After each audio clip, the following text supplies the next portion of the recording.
right, good morning. We are reviewing our access assessment. This is formally our workshop for this week's assessment. Our testing window starts January 11th. We're gonna follow this agenda. Some of the items that don't pertain to us, I'm going to quickly review, quickly skip. It is embedded, so you have been emailed a copy of this. If you want to go back and look at that, then you may. All right, so we are gonna follow all regulations. We're gonna read the test manual and follow it to the T. Our window, as I mentioned, opens 1:11 and it closes 3:3. This delivery is on Monday, January the 9th. And we have all signed the must do, must not do for all of our assessments for this year. So all ELs must take all right, all EL students must take the test. In some tests, parents can waive for them not to test, but that's not the case for our access. So all identified ELs must take our access test starting this week. Those that are in monitor status or had previously been identified as EL are not going to participate. To do so, the school will have to pay $25.75 per student.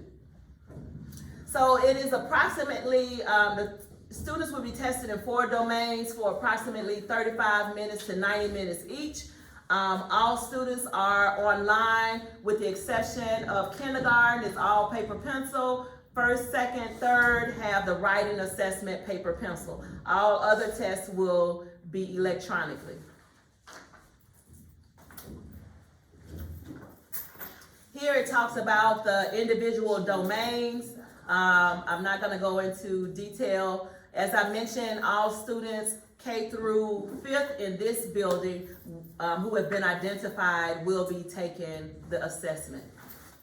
Our first part is listening, second is reading, third part is writing, and the last part is speaking.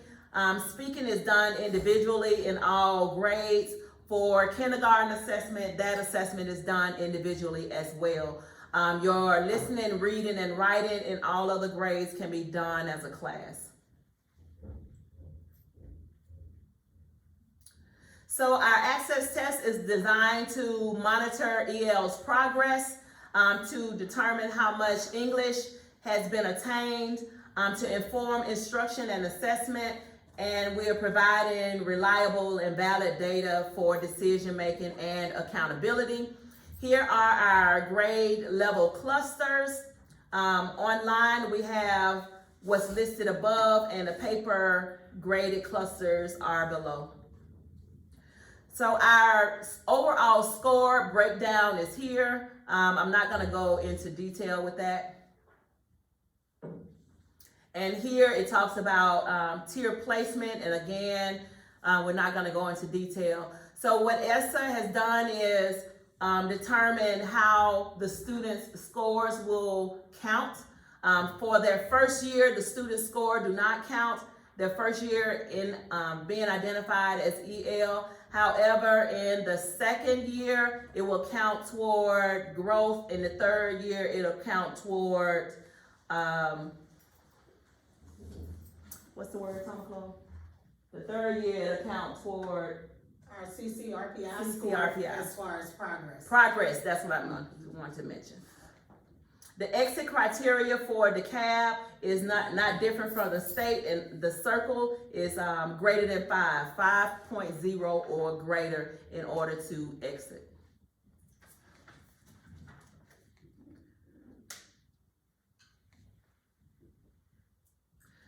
Administering the access test requires us to have a Georgia Professional Standards certificate. We have educator certificates as teachers. Paras have educator certificates as paras as well. So all paras are allowed to administer the access. Training was done by the EL department for this test.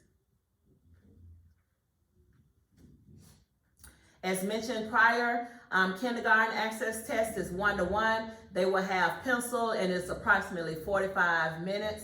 And depending on how well they do, will determine how long it takes them.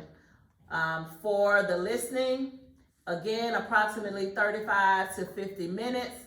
And as they progress, the longer it takes them. And here we mentioned the writing and the listening test.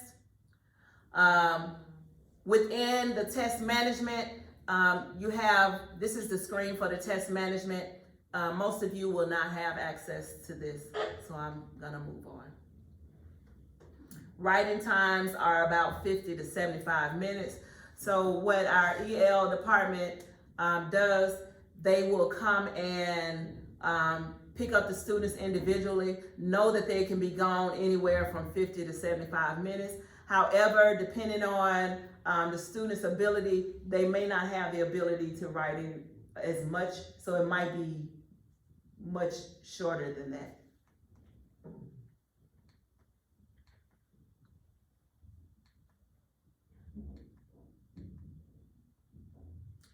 All right, so we are going to test all students even as they transfer in. If they have not been tested in their previous state or previous district, we do have to contact the previous school to determine if they have already been tested.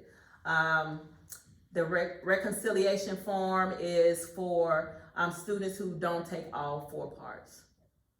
So this is our local training, and these are the purposes of our local training to make sure we understand what the access test does, and it determines how much English the students have learned or have grown over time.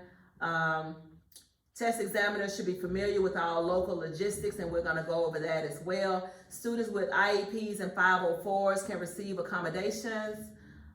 We have rosters, and we will have an understanding of how we're going to administer the access test here at Indian Creek. We have sign-in sheets. Everyone should have signed in, and at the end of our testing session, we will sign out. Here are the manuals, and those will be given to the ESOL department.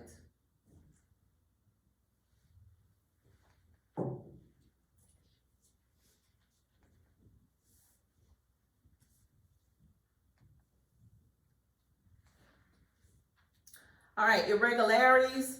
Irregularities are events and circumstances that depart from the standardized testing procedures.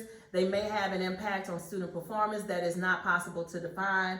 They are reported, and student scores are flagged to say there is something different about the conditions under which the score was obtained. We will use caution to interpret their score. Invalidations are irregularities as well, but they significantly affect student performance or compromise the integrity of the test. Cheating, altering responses, disclosing content early are examples of invalidations. So here are some examples of irregularities. So we review the procedures, and we have test tickets. We have color-coded test tickets in order to prevent irregularities. We move seats, or we sit in rows in order to minimize cheating.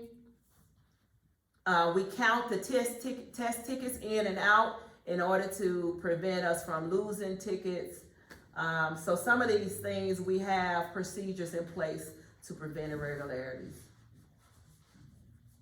So if an irregularity occurs, the test examiner will notify the test coordinator. The test coordinator will notify the testing department and also the principal. And depending on the severity of the irregularity, the access personnel may have to write a summary of what occurred, and there may have to be an investigation and submit it to the state. Breaches of test security. When we give examinees access to the test, copies, reproduces, or uses any portion of the test. And some of this can be avoided just for the fact that we are online. So some of the test security issues are when we had a lot of paper pencil. We cannot coach any students. We cannot make answers available. We cannot review questions prior to or after testing. Standard 11, an educator shall administer state mandated assessment fairly and ethically. And ethical conduct include, but is not limited to, committing any acts that breaches test security, compromising the integrity of the assessment. Conducive testing environment. We have included a schedule to give you time to remove all instructional materials from your classes. As mentioned, we'll have our students in rows when we have class sessions, and we have a cell phone log where we'll collect and identify whose cell phones are in the rooms. And keep in mind, any electronic device, including smartwatches, or any type of electronic that may be used to gain information. So students will have pencils and paper if need be. There's a timer within the link. A part of it is linked in the electronic form that I sent to you. If not, you can use your smart board as a timer as well. We have do not enter testing signs. And there are no groups that's more than 30 students. Everyone should be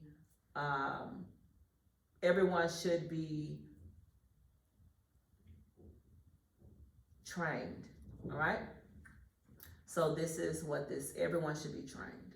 We do not have any bells, so we won't have to worry about any interruptions, but in case there are interruptions, we have procedures in our testing bins for those.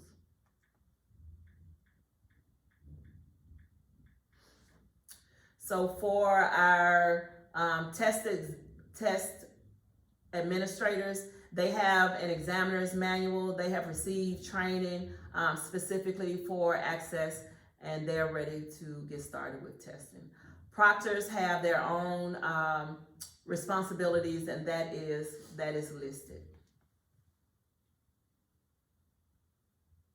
So we have identified our ELs, SWDs, and those students with 504s, and we are aware of their accommodations. Most of the accommodations within Indian Creek are a small group and extended time.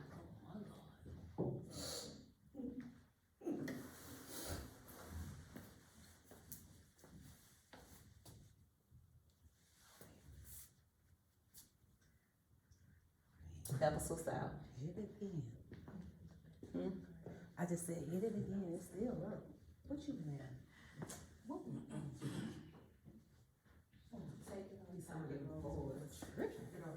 Brown, Savannah, come in. It said take it off time.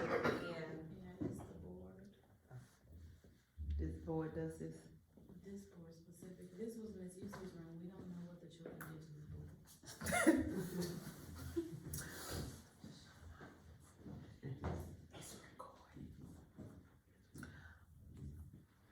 All right, so here we have our parent letter informing the parents of our upcoming access assessment. Different forms, you will be given a link. Some of our procedures we're going to discuss and finalize today, but you will be given a link where all of our access forms will be housed.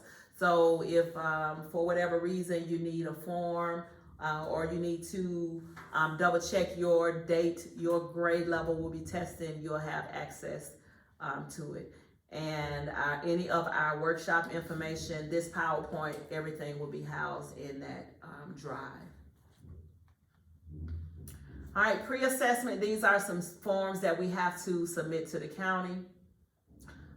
Signing in and out of the testing room, materials verification form where the ESOL teachers will have to submit. We don't have anybody that's hospital homebound at this time, and students will have to sign in and out daily, or sign in and also sign their test ticket on a daily basis. And this is to be submitted to the county at the end of testing. And our incident logs will record, or the test examiner or proctor can record any incident that occurs in the class that's outside the norm. Anything that happens, just write it down, and when we return our test tickets, we can be informed, or we can be informed of what may have happened and determine if it's an irregularity or not. This is our irregularity form that I would have to submit in case of an irregularity. Validation form for transposing. We don't have a student that has to have something transposed. Principal certification has to be submitted to the county as well. And these are some general forms that are within our testing notebook, including our accommodations, allowable accommodations forms for both ELs and well, not for ELs, but for students with disabilities. Must do, must not do. We have all signed our must do, must not do forms for this year for testing. All right, any questions? All right, pause. All right, so before this document was emailed to you as well. Some of this up top we have already kind of discussed. I do want to highlight that we are never to leave. You too close to it too. You know, if you touch some of I didn't touch it. Oh, yeah, no, if but you you get close to still it, it close to will. Right. Okay. Yeah, I forgot about that too. Tom. Yeah.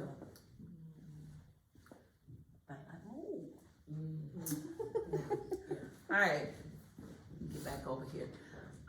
We are not going to leave test materials unattended. I will be at the testing closet beginning at 7:30 on our days of testing.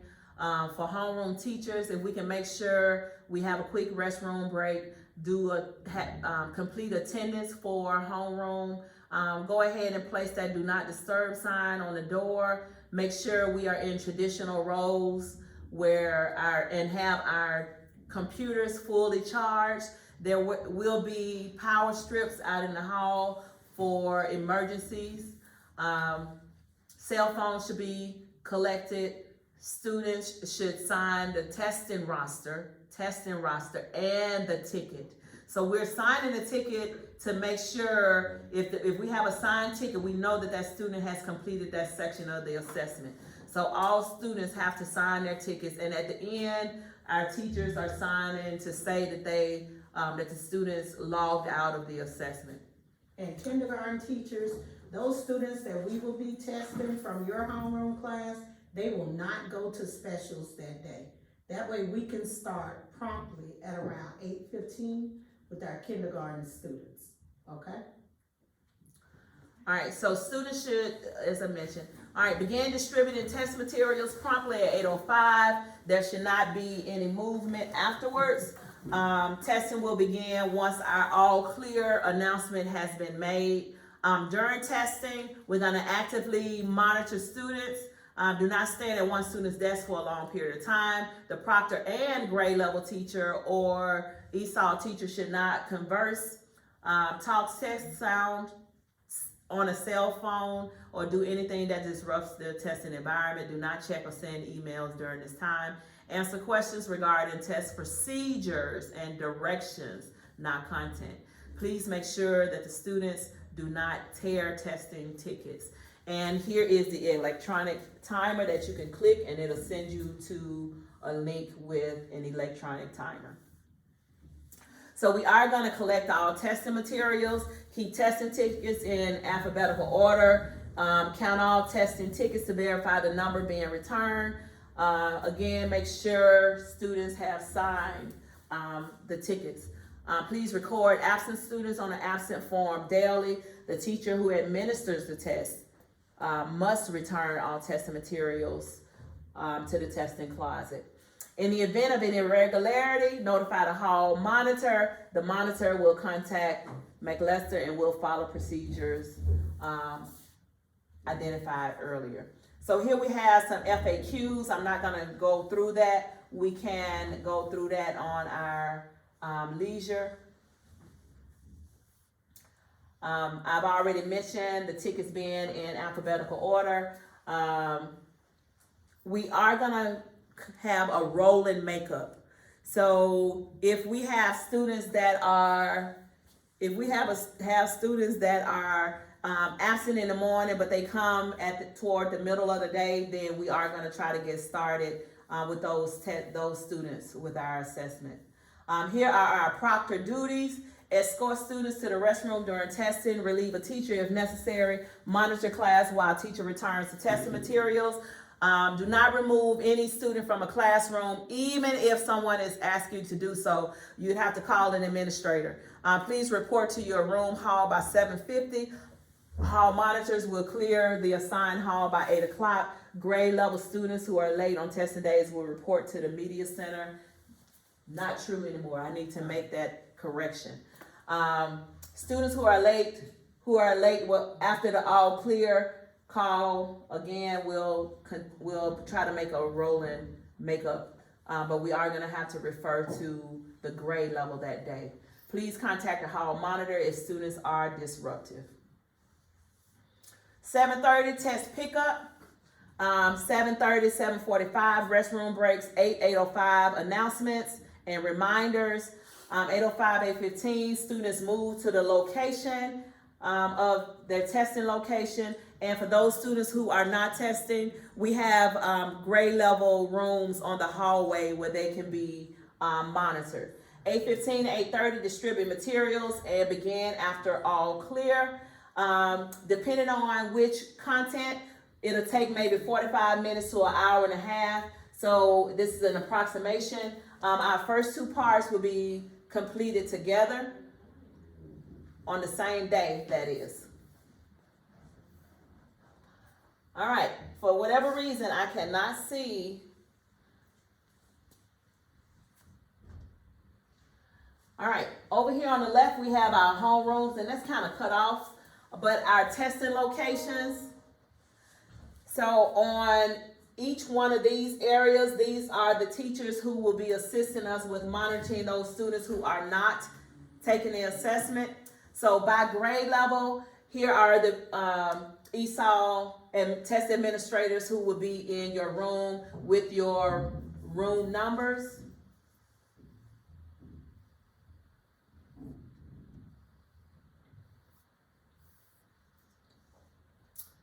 And with kindergarten, really it is one-on-one, but they're gonna come pick up your classes. They're gonna come pick up your students one by one. All right, any questions about our procedures? I feel like I'm leaving something out. I have one more form, the actual schedule. I need some help.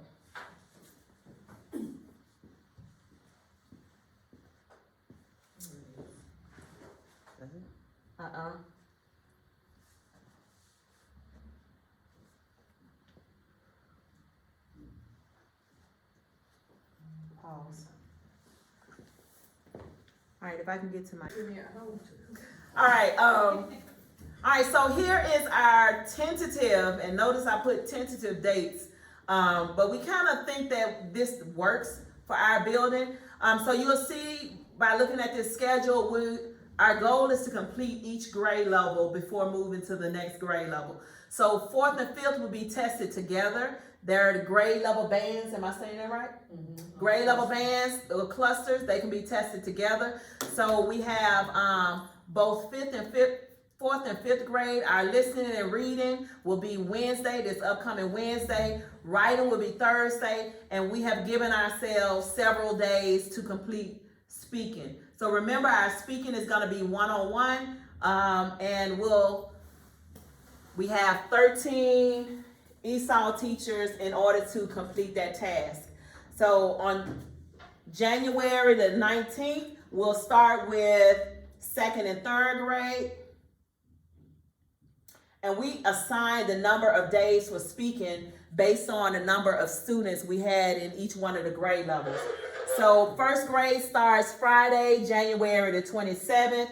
And again, our listening, reading, and writing assessments or sections are group. Our speaking is individual, and our kindergarten will then be individual. And we have the entire rest of the window from February 7th through March 3rd for makeup. And that's gonna include those newcomers that come in our building. Of course, we'll have some people that probably come. So we'll work that out on an individual basis. Any questions about our testing schedule? All right. Are there any field trips for kindergarten? Not till February 26th. All right, we should be done. Lunch and specials. What time is? Well, we can work around your lunch because it's individual. You can stop it. All right. All right. So here is our tentative, and notice I put tentative dates. But we kind of think that this works for our building.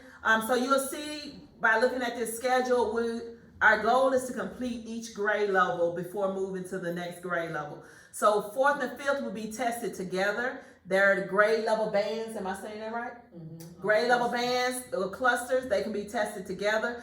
So we have both 4th and 5th grade. Our listening and reading will be Wednesday, this upcoming Wednesday. Writing will be Thursday. And we have given ourselves several days to complete speaking. So remember, our speaking is going to be one-on-one. And we have 13 ESOL teachers in order to complete that task. So on January the 19th, we'll start with 2nd and 3rd grade. And we assign the number of days for speaking based on the number of students we had in each one of the grade levels. So first grade starts Friday, January the 27th. And again, our listening, reading, and writing assessments or sections are group. Our speaking is individual, and our kindergarten will then be individual. And we have the entire rest of the window from February 7th through March 3rd for makeup. And that's gonna include those newcomers that come in our building. Of course, we'll have some people that probably come. So we'll work that out on an individual basis. Any questions about our testing schedule? All right. Are there any field trips for kindergarten? Not till February 26th. All right, we should be done. Lunch and specials. What time is? Well, we can work around your lunch because it's individual. You can stop it.